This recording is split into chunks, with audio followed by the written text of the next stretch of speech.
Today I want to cover up the sections which are pending, the sections which are not covered. So I think so. This is the first page of the material which is given to you, unit number 3, reduction and collection of tax at source. In that, we have completed the initial stage of the sections. I have started with the section 192. Then I have also completed section 193. Then I have also completed the section of 194 and 194A. So this is the section which I have covered up in the part 1. Part 3 and part 4 is already given to you. It is already provided. You already understood the sections. So today I want to cover up the sections which are missing. That is nothing but the part number 2 of unit number 3. So I'm starting with the section 194B.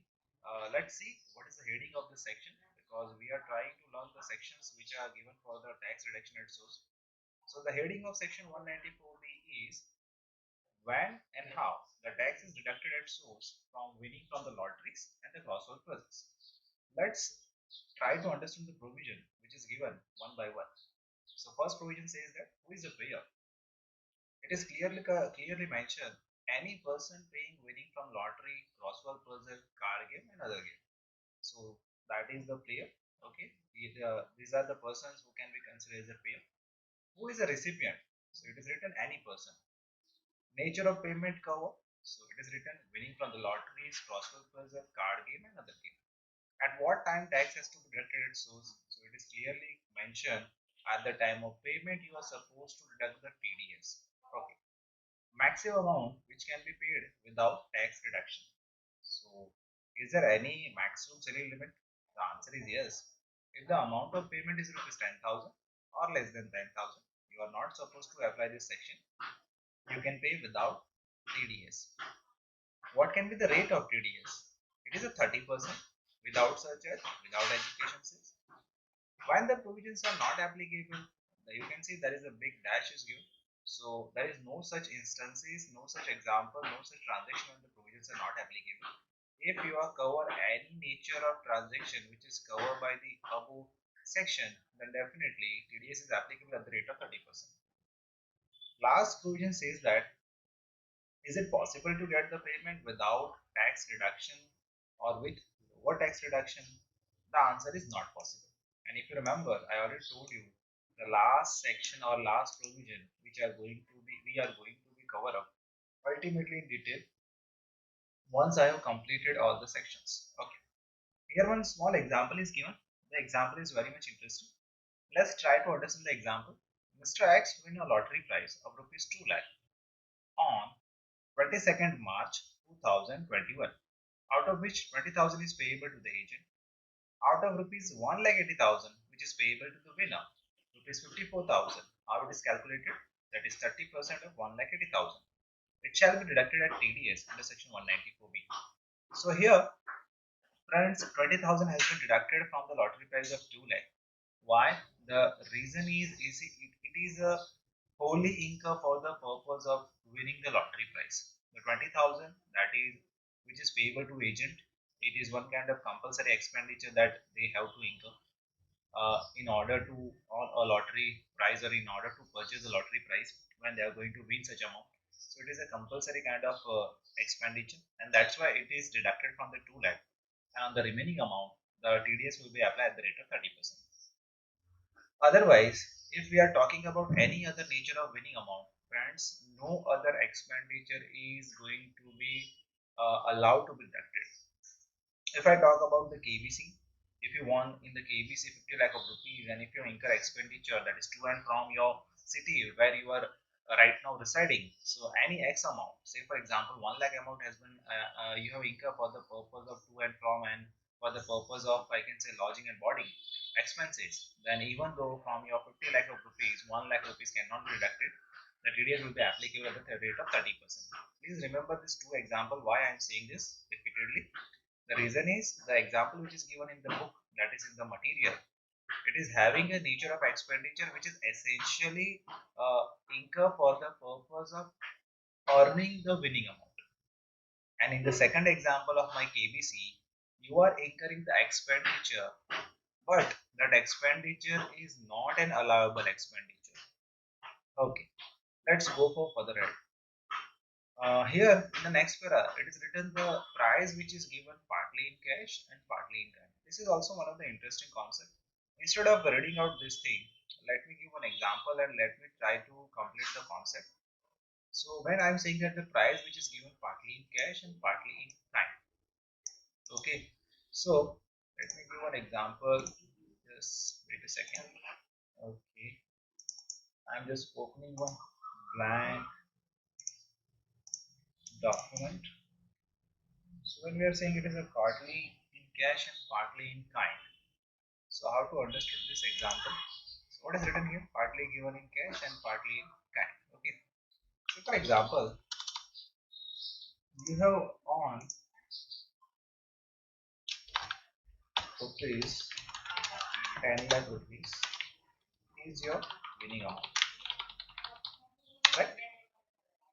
And this amount is you are going to be expected to be received from one of the person who is actually whereby you from where you have win this amount. So that Mr. X is your very good friend.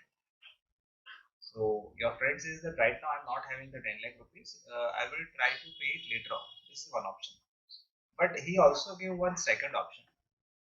If you need the funds right now, I will definitely provide you. But the thing is that I'm not having 10 lakh rupees right now with me. So I'm giving a counter offer. He says that do one thing. I have the car of rupees 8 lakh. So I'm going to give a car of 8 lakh rupees to you, right? So I'm going to car of rupees 8 lakh. When I'm saying car, it means it is nothing but in kind. And he says that I will give rupees 2 lakh in cash. Okay, so you can see 8 lakh car, 8 lakh price of the car plus 2 lakh for the cash, so totally it comes to 10 lakh. So this is the counter offer which you are receiving right now. When you are receiving the counter offer, again here the question arises that the person from whom you are going to be receive rupees 10 lakh, he has to deduct the TDS. Okay. So if I calculate the TDS amount on this 10 lakh rupees, if you remember the section 194B, the rate will be how much? 30%, sir. So what will be the amount? So if I pay 30%, definitely rupees will be how much? 3 lakh rupees. So 3 lakh will be your TDS amount.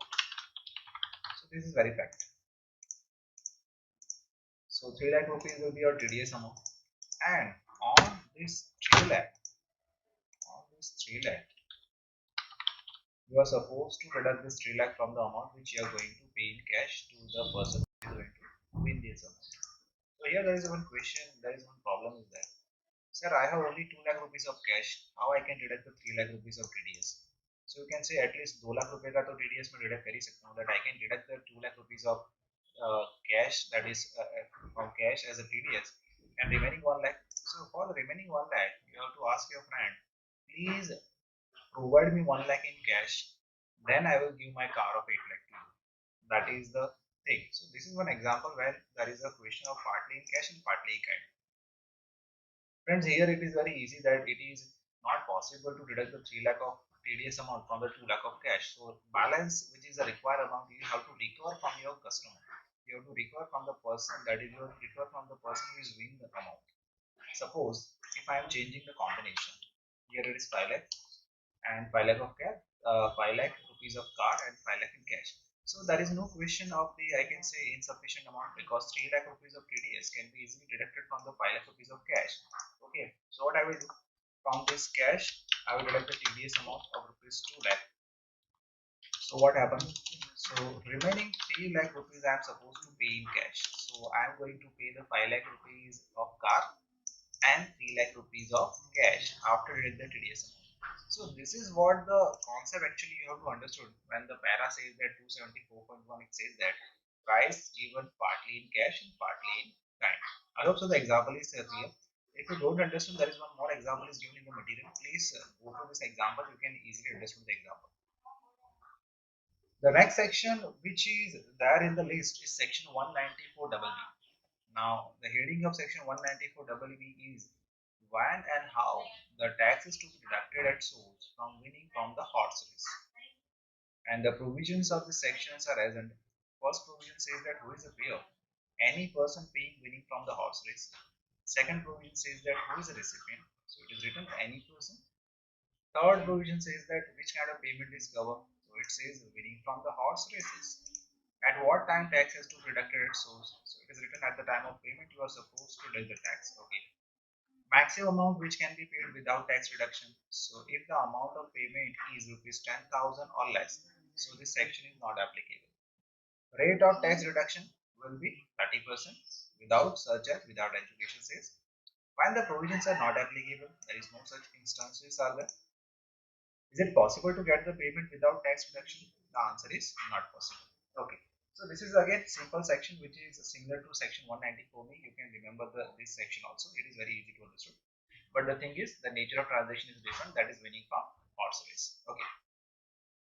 Now next section is 194C, which is very widely used section, which is most practical section, frequently used in the practical, you can say accounting, you can say in the actual practical work, you are going to see this section many times. So section 194C is very much important. What is the heading? That is when and how the tax is to be deducted at source from the payment to contractor or subcontractor. So let's see the provisions of section 194C one by one. So the first provision says that who is a payer. So it is written a specified person, and it is written C para number 276.1. So when we are saying specified person, so they have given actually a list of the person. If I see the para number 276.1, it is written who is a deductor. If I go to this, you can see ultimately I will say that it will include each and every person. If you remember the definition of person which is given in the, I can say, element of direct tax. So the deductor, when I'm going to see the specified person which is covered by para number 276.1, each and every kind of person is included here also. So let's see who can be covered. Any of the following person who is responsible for paying any sum to a resident contractor, okay, is supposed to deduct the tax at source under section 194C if other conditions are satisfied. Which other condition? Obviously, we have seen just first condition right now. The remaining conditions are pending to see. Okay. So, who are the different kind of persons they have covered up? So, you can see point number A, central government or state government. Point B, any local authority. Point C, any corporation established under, I can say, by the central or state or provincial act. Point D, any company. Point E, any cooperative society. Point F, any authority which is constituted in India by or under any law which is engaged either for the purpose of dealing with the satisfying the need of the housing accommodation or for the purpose of planning and development or improvement of the cities, towns, villages or both. Okay. Point G, any society which is registered under the Society Registration Act. Point H, any trust. Point I, any university or the institution declared to be university. Point J, any government of the foreign state, foreign enterprise of association or body established outside India. Any form, partnership form. Then next last one, L, that is an individual, HUF or a AOP or BOI.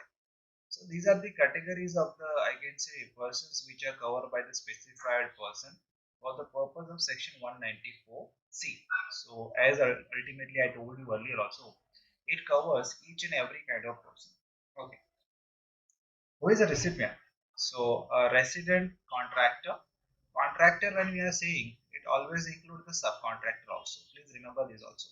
When we are talking about the contractor, when we are using the word contractor, so far as the section 194C is concerned, the subcontractor is also included in that term. Okay. Rate of tax reduction at source. So it is written 1% if the recipient is individual or HUF, otherwise it is 2%. So if I want to remember this, how I will remember? In case of individual and HUF, it will be 1%, other than individual and HUF, it will be 2%. Right? Payment cover. So it is written consideration for any work contract. Here, the new wording comes to the picture work contract. A detailed definition of the work contract is given in this section. We are going to see this definition after some time.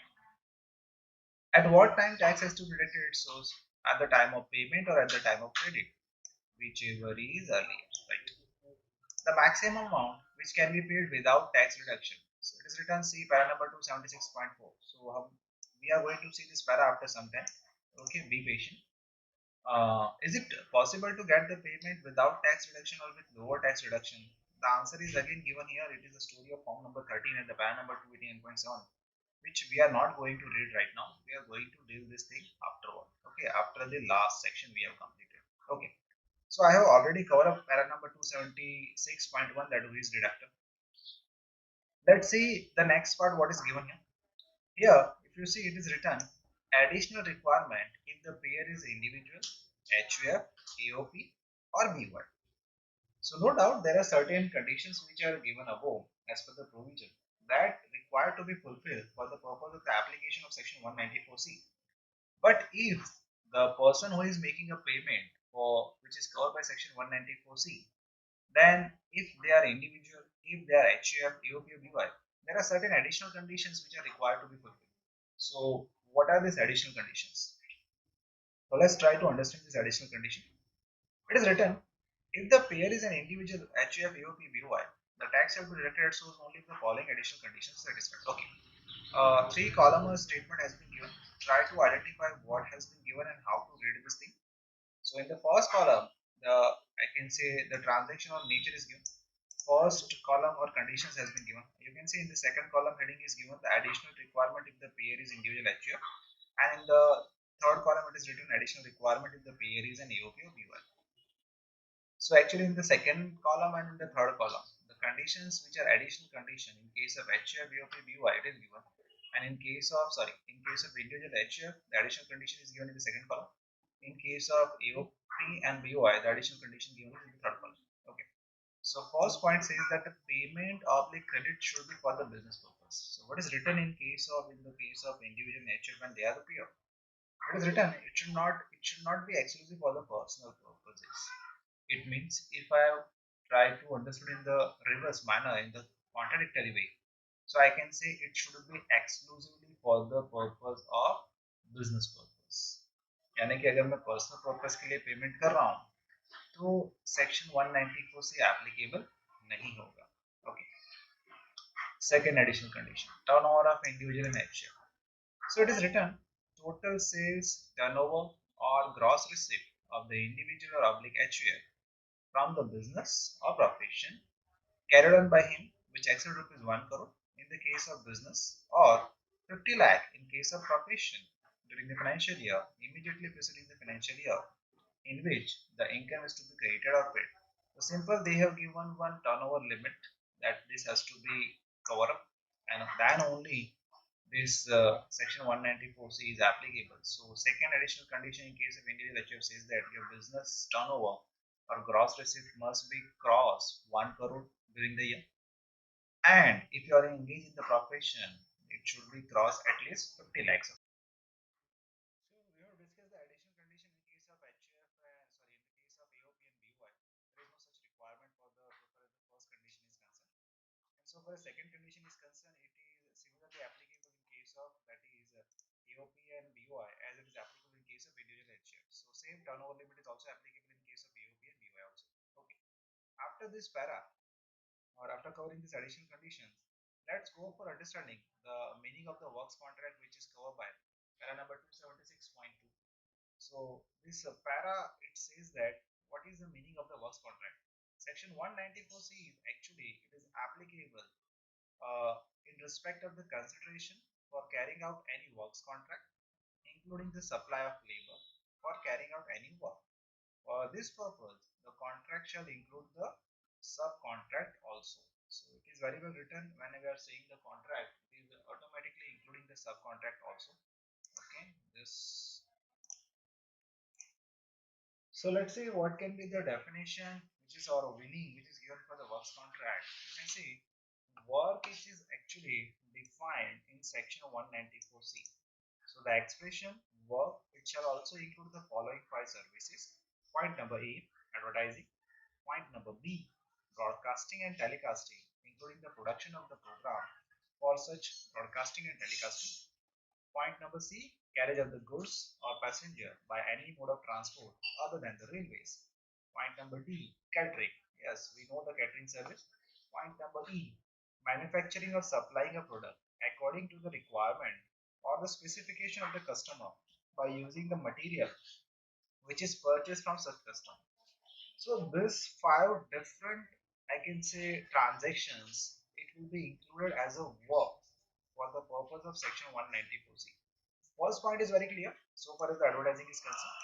Second point is talking about the broadcasting and telecasting service. So it is definitely, you know what is a broadcasting and telecasting. So it is in relation to, you can see the TV program, you can see in relation to radio programs. So in that sense, we can understand the point number two. Carriage of the goods and passenger by any mode of transport other than by railway. So that is by road, by airways. Okay. Catering, we already know.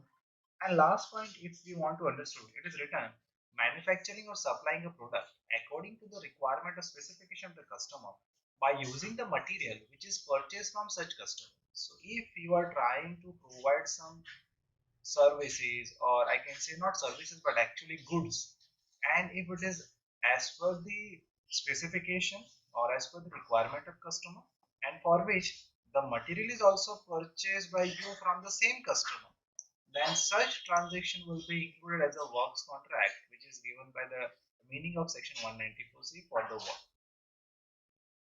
Next para, please try to concentrate here. What is written, try to read in between the line. It does not include the manufacturing or supplying of product according to the requirement specification of a customer by using a material which is purchased from a person other than such customer. If I try to make it simplify, अगर आप कोई भी product बना के customer को दे रहे हैं जो उसके स्पेसिफिकेशन या तो रिक्वायरमेंट के हिसाब से तो बना रहे हैं, लेकिन उसके लिए जो मटेरियल लगने वाला है, the material which is required for the same, you are not purchasing that material from the same customer, you are purchasing that material from other than the customer, or I can say from the open market, then such kind of transaction will not be included here. Okay. In other words, the provision section 194C, they are attracted only where any sum is paid for carrying out any work. Manpower is seen on, that is ये एक leading word आपका work दिया है, and without the manpower it cannot be said that work has been carried out, including the supply of labor or 5 services noted above. अगर मुझे simple way में works को define करना है तो I can make an equation. The equation will be goes like this: work is equal to labor plus services. So without labor your services cannot be completed. Only services cannot be considered as a work. So this is what the definition or meaning which is given for work, and it is covered by section 194C. I hope so. The definition which is given for the work is clear. If you're having any doubt, you can ask me personally. The next para is in respect of the rate of TDS. In fact, we have already seen this provision when we have discussed the provision of section 194C, but this is given a little bit in detail. So let's revise the thing. To rationalize the TDS rate and to remove the multiple classification, the same rate of TDS will be applicable in case of payment for advertising a contract. The following TDS rates are applicable under section 194C.